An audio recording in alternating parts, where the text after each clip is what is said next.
A story of resilience and hope. It was one of those mornings where the sky seemed to hold onto a gray blanket, refusing to let the sun shine through. Clouds were thick and heavy, much like Emma's mood. She woke up feeling the weight of the world pressing against her chest. Her head was pounding, her muscles ached, and every little thing seemed to drain her energy. Under the weather, she thought, her mind reluctantly identifying the feeling. But it wasn't just the cold she was battling. Past few weeks had been a whirlwind of stress and exhaustion.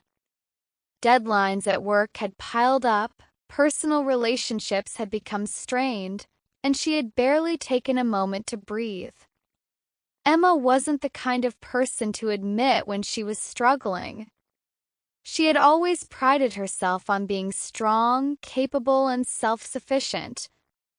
But today, she couldn't shake the feeling of being utterly defeated. The weight of everything was too much. She rolled out of bed and dragged herself to the kitchen, trying to summon the energy to start her day. As she stood there, staring blankly at the coffee pot, her phone buzzed on the counter. It was a message from her best friend, Sarah. "Hey, how are you feeling today? I know you've been working non-stop. Maybe you should take a break?" Emma sighed as she read the message. "I'm fine," she typed back, but it didn't feel like the truth. She didn't want to burden anyone with her problems, and besides, she was used to powering through. The day went on in much the same way. Emma found herself dragging herself from task to task, feeling disconnected from everything. Her energy was running low, and with every passing hour, the fog in her mind grew thicker. She knew she needed help, but she didn't know where to turn. As the evening approached, Emma found herself sitting on the couch, staring at the wall.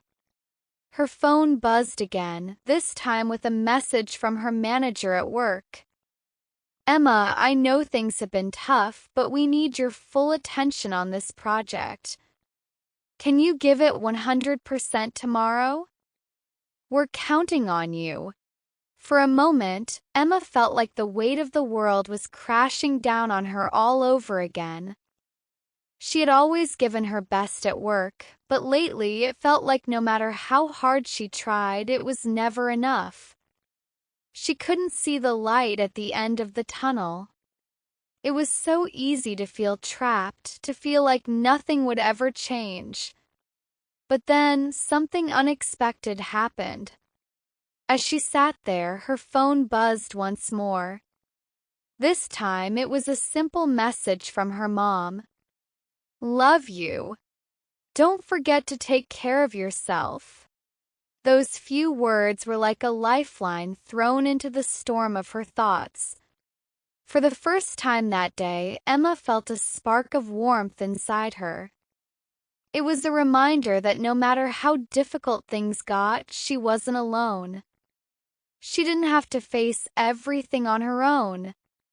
Emma closed her eyes and took a deep breath. She thought about everything that had happened over the past few weeks. She had been running on empty, ignoring her own needs and pushing herself to the limit. But now, as she sat in the quiet of her living room, she realized something important. It was okay to not be okay. It was okay to feel under the weather sometimes. It didn't make her weak, it made her human. The following morning, Emma decided to make a change. She called in sick to work, something she never did, and decided to spend the day doing things that nourished her soul. She made herself a cup of tea, wrapped herself in a cozy blanket, and spent the day reading a book she had been meaning to finish. She went for a walk outside, letting the fresh air clear her mind. She allowed herself to rest, to let go of the pressure she had been putting on herself. By the end of the day, Emma felt a little lighter. She wasn't completely healed, but she had taken a step toward taking care of herself. The storm inside her had not vanished completely, but it had subsided a little. She realized that it was okay to rest, to pause, and to give herself the space to heal.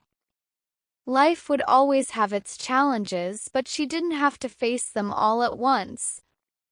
There would be other days to tackle the problems ahead, but for now, she could just be. The next day, Emma returned to work with a clearer mind and a renewed sense of determination. She was still under the weather, but she had learned an important lesson. Self-care was not a luxury, it was a necessity. She had to prioritize her well-being if she wanted to continue giving her best in every area of her life. As the days went on, Emma made a conscious effort to take small breaks, to acknowledge her feelings, and to ask for help when she needed it. She began to understand that being vulnerable didn't make her weak, it made her stronger. The storm inside her didn't disappear overnight, but Emma now knew how to weather it. Your turn to practice. Now, let's take a moment to reflect. Have you ever felt under the weather in a similar way to Emma? How did you cope with it? What do you do when life feels overwhelming? I'd love to hear from you. Share your thoughts in the comments below. Also, here's a challenge for you. Try using the phrase "under the weather" in a sentence today. You can share your sentence with us in the comments. Let's practice together. Lastly, was this story helpful to you? Did you find it interesting or motivating? Let me know in the comments and feel free to share any thoughts you have. I'm excited to hear your feedback.